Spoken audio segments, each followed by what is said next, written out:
Excuse me! Taxi! This is the 77 WABC minicast.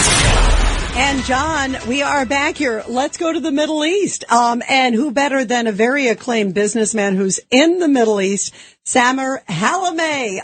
And John, how great to have him to get his perspective. Well, Samir, give us an update. What the heck is happening in Lebanon? Because, everybody's talking about Israel. Everybody's talking about Iran, but nobody's talking about Lebanon. Hi, John. How are you? Hope you're all doing well. Well, Lebanon, they're facing a lot of war in the southern part of Lebanon. And a lot of people are leaving their villages and they're migrating down to the city, to Beirut. And something progressed very importantly now, recently, that the government of Lebanon are calling for the Israeli government to meet up to discuss peace with Israel. And this was announced by the Prime Minister of Lebanon, Nawaf Salam, this morning. So a lot of things happening now. Wow. Samir, this is Rita Cosby. It's wonderful to have you here. It's an honor to have you here. Hi, how are you? Thank you. And you brought up this meeting.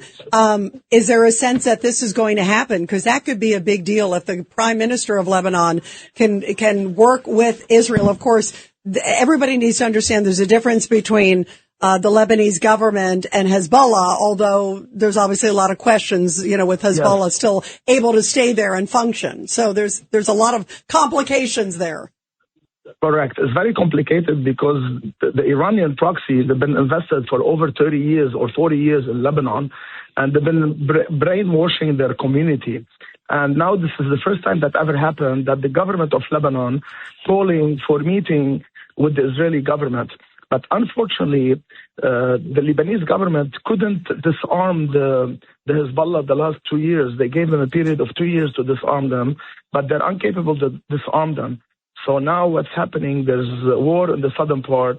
There's a lot of people are migrating down to the city, and that Shia community is getting suffered big time. Interesting. Ed Cox, go ahead. And a factor in this is the Lebanese military. Are they going to get involved in it? The Lebanese military, the problem in Lebanon exactly, that the Lebanese army, as you know, Lebanon has 22 religions from all parts and has all kind of religion, including Shia. And the government are very worried to involve the Lebanese army because they have a fear that can escalate to a civil war. So they're trying to call the Israelis for meeting in Cyprus, and France, if you hear, they blessed that meeting, but unfortunately nothing happened yet. But they are trying to meet because the entire government is calling for a ceasefire, hoping that this happen, and to have direct negotiating with the Israelis for a cease. And it's the first time ever happened since 50 years that the government of Lebanon is willing to recognize Israel. Yeah, that's a big deal. Judge Weinberg. It's very good to meet you, sir. You see, the problem is that the Israelis' fight is not against the Lebanese people; it's against Hezbollah.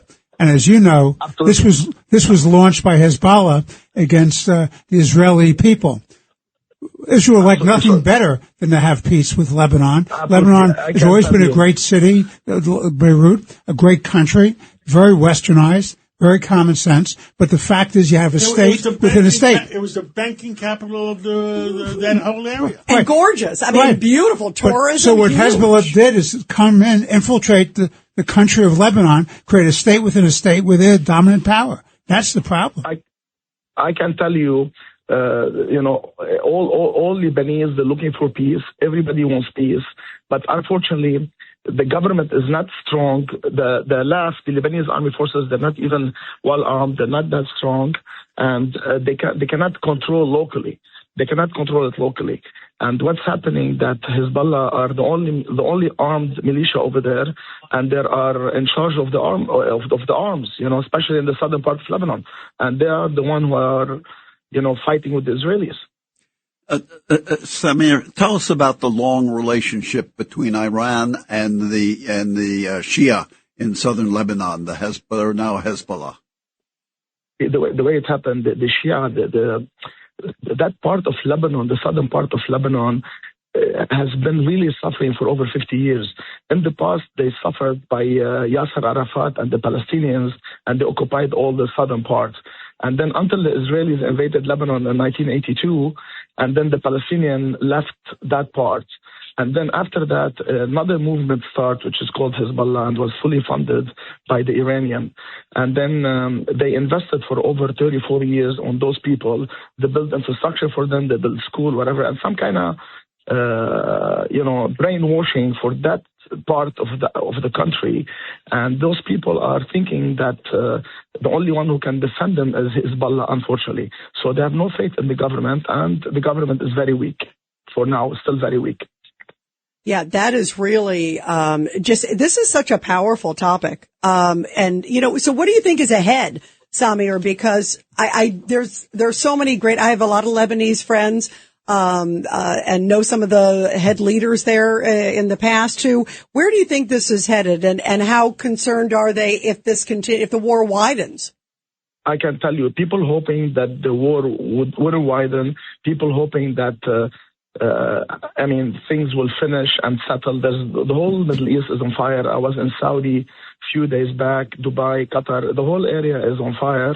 And Lebanon is a small country that, honestly, by sitting with the people across the board, with all the community, including the Shia, everybody want to live in peace. Everybody want to recognize their neighbors, and everybody love to live in peace.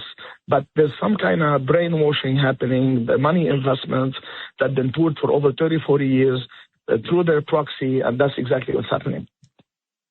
Well, Samir, thank you so much for coming on, and maybe we'll talk to you. If anything's happening, you have my text. Text me right here in New York, and we'll put you on WABC Worldwide. Thank you. It's my great pleasure. I'm going to be home back in a few days. Hopefully, I'll see you. Look forward to it. Thank you, Samir. Very interesting. Thank you very much.